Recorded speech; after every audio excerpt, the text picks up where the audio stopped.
Hello, guys. This is Coach Sam from Underdog Hoops, and I have with me Coach Carter.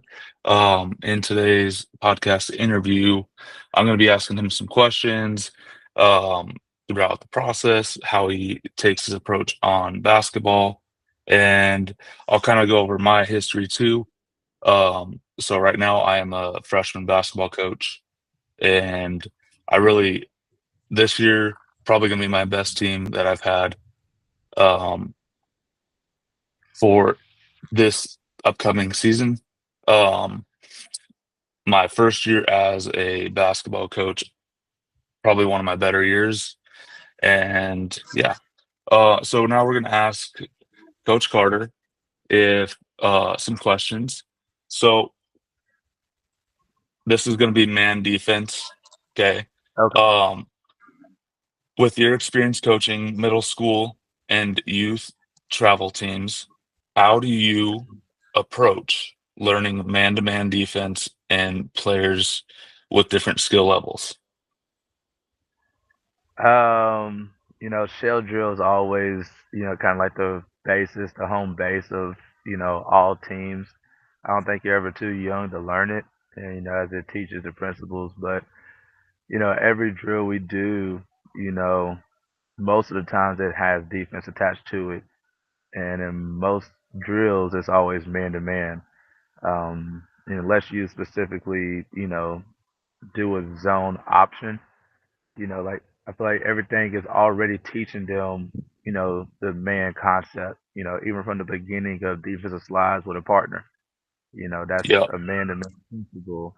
And so it's like, if you just really focus on that concept, and like I try to make all teams that we coach, defense is our identity. I want the kids to buy into it, because we believe that offense allows you to, I mean, everybody loves to play offense, but defense is what keeps you on the floor. It's what gets you a Oh yeah. spot on the team. Yep. I agree with that. Um, what are some key defensive principles that you emphasize when you work with your young athletes? One thing I learned from, one of my mentor coaches, we always talk about arm length away. Um, you want to maintain a safe distance that allows you to stay chest to chest with your, the offensive player. You want your butt to their baseline, because you don't want to like open up and give them too much space. You don't want to, we say Yep. open the gate. Um, you want to have an arm out in the passing lane, so we extend one arm to the ball and one, the deflecting hand in the passing lane. Um, and, I think a principle that like I learned from just watching coaching clinics was you don't allow a player to play darts. When you're playing darts, there's nothing obstructing your view. You got all the time in the world. So that's a metaphor I use all the time with my kids is, at all times you should be waving your hands or, making it hard for players to see where they want to go at or who they want to go with the ball. All right. Um, Basketball is a game of adjustments. How do you adjust your defensive schemes based on the opposing team's strengths and weaknesses? So I have a defense that I run sometimes, and it's called lock left. So it Okay. just locks up everyone's left hand or right hmm hand, so they have to go left. But that's just kind of a strategy that sometimes I'll use. Um, hmm but it obviously depends on if everyone's right-handed or if everyone's left-handed, which not everyone's left-handed. So, It's hard to uh, see a team with multiple left-hand players. That's oh yeah, I have one. That's it on my team right now. No, so I'm a big fan of the lock left. Also, I've heard of that term. And I tried to like, in the preseason, I put a piece of tape on the floor, and I kind of like penalize the off or the defense if they allow the ball to get to the right side of the floor. Mhm. Um, but then once we take away that, if they get to the right side, it should be an automatic double team. We'll leave, Yeah. assignment to force the ball back to the left side of the court. So I do like that principle a whole lot. Um, I like people playing in the passing lanes and anticipating passes. I like to be aggressive, and because we score most of our points in transition. We're a defense based team. I go for the gambles. We kind of overplay sometimes and go for the steals. Um, and communication is just the biggest part Oh yeah. um, in that concept. Yeah, we put in like a matchup zone, like a match zone. Hmm. But it's like a 1-3-1, and my kids were kind of like you have to communicate a lot in that Hmm. in order for that to work, and there's not a whole lot of movement from Right. the defense. You just got to make sure that you're guarding that area, but you have man-to-man principles attached to that as Hmm. well. So it's a lot of communication, but my team's been pretty good. I mean, we only practiced it like 1 or 2 times already, and we're Uh-huh. just we're all right.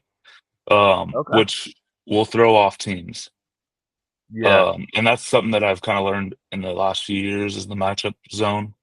Um, but I really haven't used it a whole lot since this year, or Mhm. but this year is kind of like the starting point for that for me, just to Okay. try to see what's working on. Um, I do like what you said about just your scheming is you're more aggressive. I think in the younger Mhm. ages that the aggressiveness kinda they get sped up a lot on defense or like on offense, and then the defense can pounce. So if Mhm. you're overplaying them, they're gonna still pass to that side and be like, well, the next thing that you do on the offensive side is if they're overplaying, you backdoor, you do something like that, Right. and you get open that way. Or you move. You gotta move around. Um, and so that's what I try to teach my guys. My guys are even bad at it to a point where I'm like, "Man, come on." But, the next set of questions will be kinda like practice planning. So Okay. what do you typically, um, practice during the season? Or, like, what do you typically work on as, with your teams? So I like to play in transition. So I'm a really big fan of like the numbered fast break. Um, I do a lot like preseason and like the early part of our season. We do a lot of outlet drills and different, ways of getting the ball down the court very quickly. The terms I use a lot is advance your sideline. We score across. So we always look to advance it, on the same side of the ball, but then we always look across the court to score. Trying to catch that, somebody running to the rim at all times. We do a lot of cutting, because, I imagine people would try to cut against us. And if people play us man to man, that's what we should be doing. Yeah, Um, but so I try to make my practices really competitive. I try to challenge them, and I don't spend a lot of times on plays just because I try to have my kids play with principles. The ball's coming to you. Like the ball should be a magnet. If the ball's coming at you, it should be pushing you away. And if the ball's going away from you, then it should be kind of pulling you towards it. Um, so the drift, the float, the cut. If you don't have the ball in your hands, my kids, I always say the word responsibility, because your job, your responsibility is to flash, cut, or screen if you don't have the ball. Um, so I try to just keep key words where I don't have to talk too much in the game, and like I'll use my timeouts or I'll use my like if they're shooting a free throw, that's when I can really communicate to a player. But through the course of the game, like I try to practice in a way that it simulates the game, and I have an on-court leader. Um, yeah, we score a lot of layups, so a lot of our drills got us going to the basket. We try to incorporate our ball handling with finishing, so that I might start a practice, the very preseason where we do some warm up ball handling. But I'd rather incorporate finishing and ball handling together. Just ball handling y'all can do at home. Ball handling you can do after practice or before practice. But when it's practice time, we only have an hour and a half, sometimes 2 hours. Like we want to keep it moving as much as possible with little downtime. So one of the things that I do with my practice is I try to split it in half. So a lot of like Okay. hour of skill development Hmm. and an hour of like strategy. But it's kind of a little different when it's in high school because they should know how to dribble, they should know how to pass, they should know all that basic stuff. Um, I still do some dribbling during the season.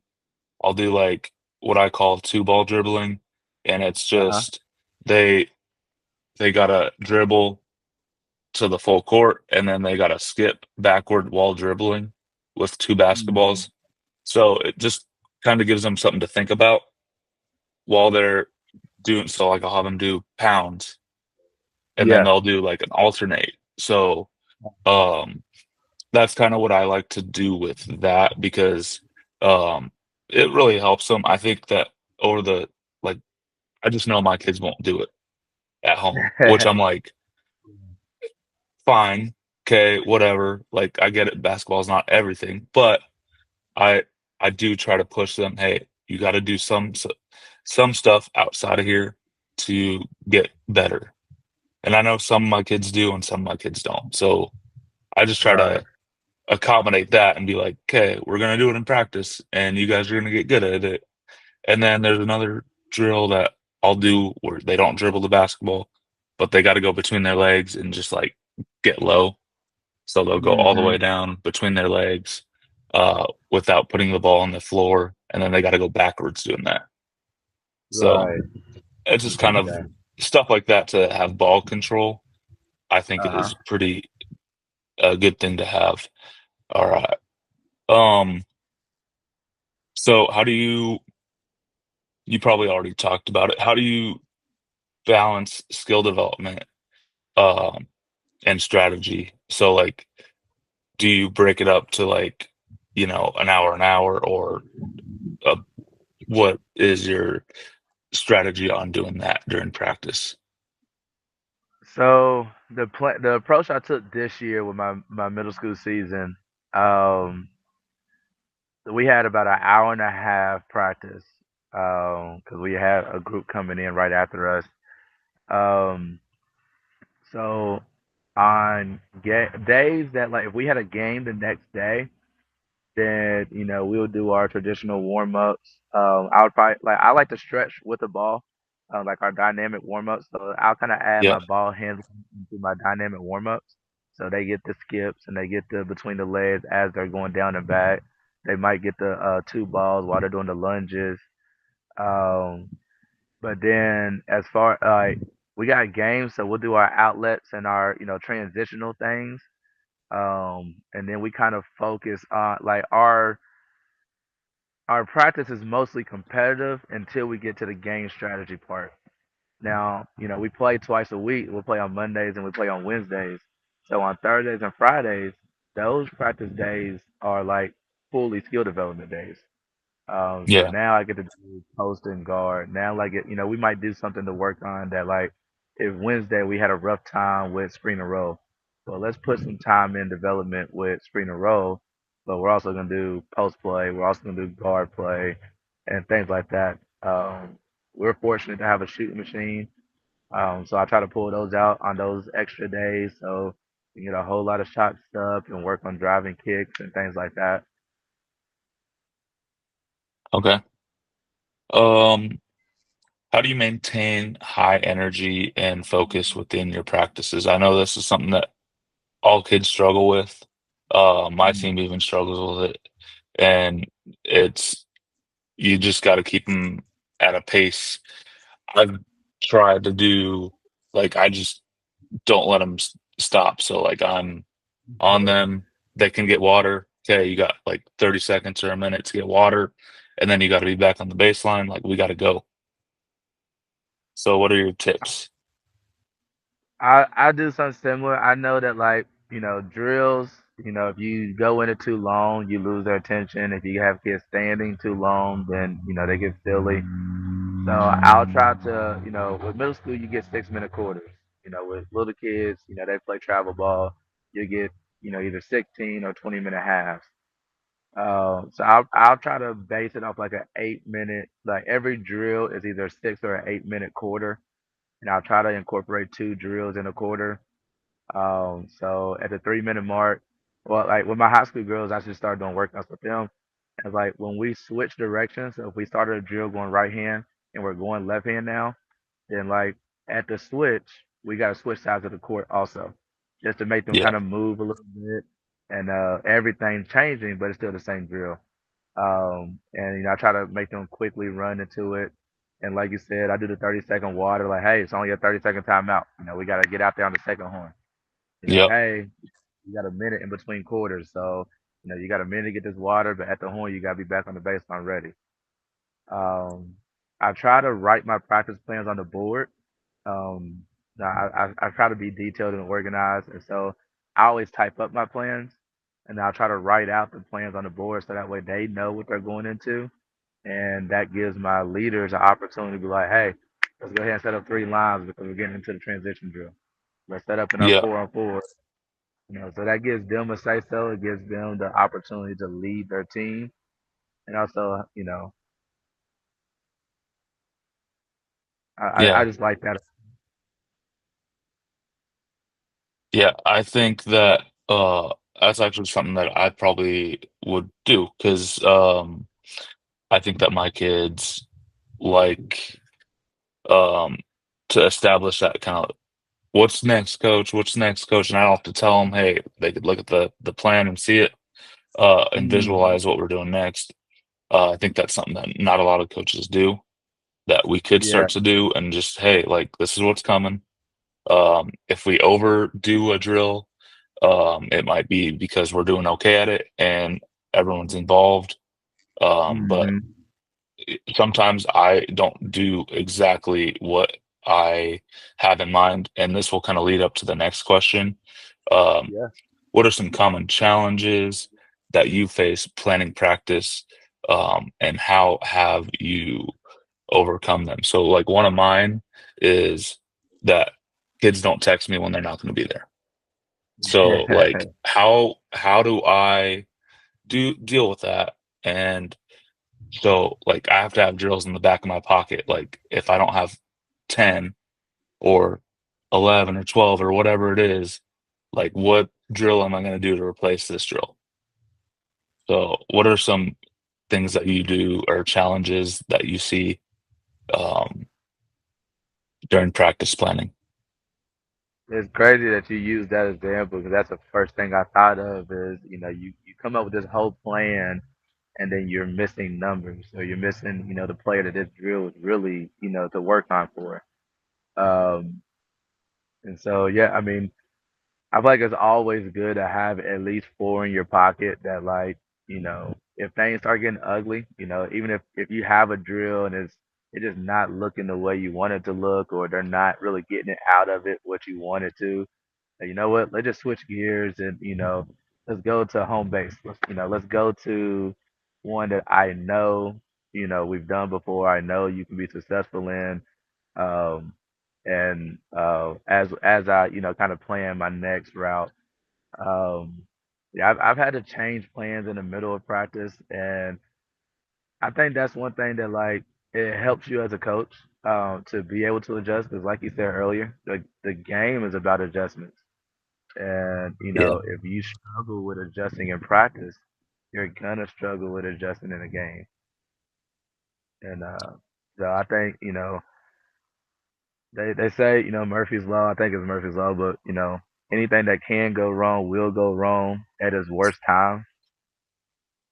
And so just to be, when you're expecting or when you're prepared for something, to be able to have that audible, to be able to just switch gears and be like, all right, everybody go to the baseline. Let's do, the star drill, or hey, let's get into our relay passing. Just to give them some fun while you're like, okay, what I need to go to next. Yeah, that's a good idea. So these next few questions will be about culture. We're Uh-huh. working our way to transition because I like to talk about transition too. Uh-huh. But how have you built a strong culture across the different coaching, the different roles of players? Like you have captains. How do you kind of bridge the gap between the coach to the captain to the players? Um, and just what values do you prioritize with your team in that way? I'll start with values first. I really appreciate, for young kids, of course, they're not going to be the ones to communicate, but I do appreciate communication. Let me know if something's bothering you. Let me know if you're not going to make it. Let me know if there's anything I can do for you. Because I got an open door policy. I want you all to know that I'm here for you. More than just a basketball player. I do care about you as a person. Um, respect is a big thing, and I will, appreciate, and I would hope that everybody that's a part of this team looks at it as a family, not just something I'm forced to do, not just something that I'm here for 2 hours and I'm gone. But it should be something you look forward to. You enjoy being with, these brothers or sisters, or at this time. Um, so we really, we'll do off season, just gatherings. We try to make sure we, have those bonding times to help establish the family. Um, but effort and hustle, those like a non-negotiable. Everybody is, required to give the maximum effort. I understand you might be sick, or, you might be in pain this time and you can't go 100. Go what you can. But you got to communicate it to me. I don't know that you're only going 80 because you got an ear infection if you don't tell me that. Um, and then one thing I do to, like, kids, or I mean kids, adults, we all do it, but you will get frustrated about something in a game. Like, it's gonna happen. Whether they drop your pass or they overthrow the pass, or whatever happens. And to encourage, like, the positive pickup of people, we do a communication circle at the end of practice. So every day when we wrap up practice, everybody got to high five somebody, and we'll go around the circle and say something nice about the person next to you. So just to kind of get them used to communicating to each other in a positive way. And after 20 times of me giving you a compliment, I might have deserved that one time that I kind of fussed at you because you dropped my pass. Like that. I usually do something at the end of my practice where I'll rate practice, like, hey, you got to Yeah. rate it 1 out of 10. So like I go around and I point to them. I'm like, hey, how do you think we did? And this is something that I did this year, that I started this year, because our varsity coach does a grading system, and I was like, kind of younger kids like the 10 out of 10, or like let's go with a 5 out of 10 with that practice. Like we didn't do great, or like and then they speak up, because I'll call someone out. I'll be like, okay, why'd you pick a 4? Like why was it such a bad practice? Or why'd you pick 8? Why was it like, was it pretty good practice? And so like I'll do it like that. And so they'll have to like communicate with me, and they'll have to communicate and say to their teammates why they thought it was whatever number it was. Um, so that kind of leads me into our next question. Um, how do you handle conflict and challenges with the team dynamic? I've seen so many conflicts over the years that just kind of, um, like, you gotta stop them right away and just say, Right. hey, like, this person's your teammate. I know they dropped the pass. I know they did this, but they're your teammate. You gotta help them along. So, like, for my point guard this year, he's in a spot where he could make that jump from freshman to varsity next year instead of the freshman JV. I had a kid last year that did the same thing. Um, Uh-huh. and it's just because they hustle and they go hard, and he has really good footwork, and that's something that not a lot of freshmen have. but it's something that like he he struggles with maybe that conflict resolution right now, and Hmm. we want to get him to that point, and then he could probably make that jump because his skill level is pretty good. But I think Yeah. like the mental side of it is like, okay, let's work on the mental side, and then you know, there's a possibility of you being that next level because he is really good, and I'm like, I just keep on telling him like, you gotta be the leader of this team, but you also gotta like understand that these kids are not to the level of you that you're at right now. So you're Hmm. you're putting yourself.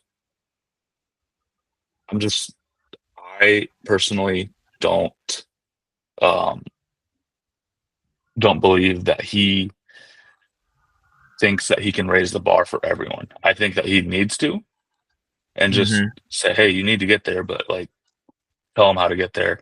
Be that leader, be confident, and then don't just yell at everyone.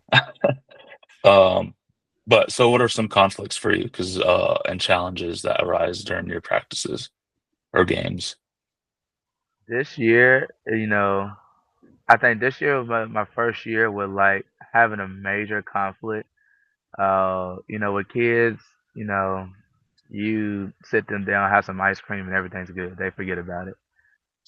But with middle schoolers, um, like I've had times where like, we'll do the team bonding thing. We'll sit down and make posters and have ice cream and watch a film. We've done a cookout at a fundraiser. We'll do things, and if the conflict still presumes like instead of if it gets too big, I'll isolate, the players and have them sit down and communicate with each other.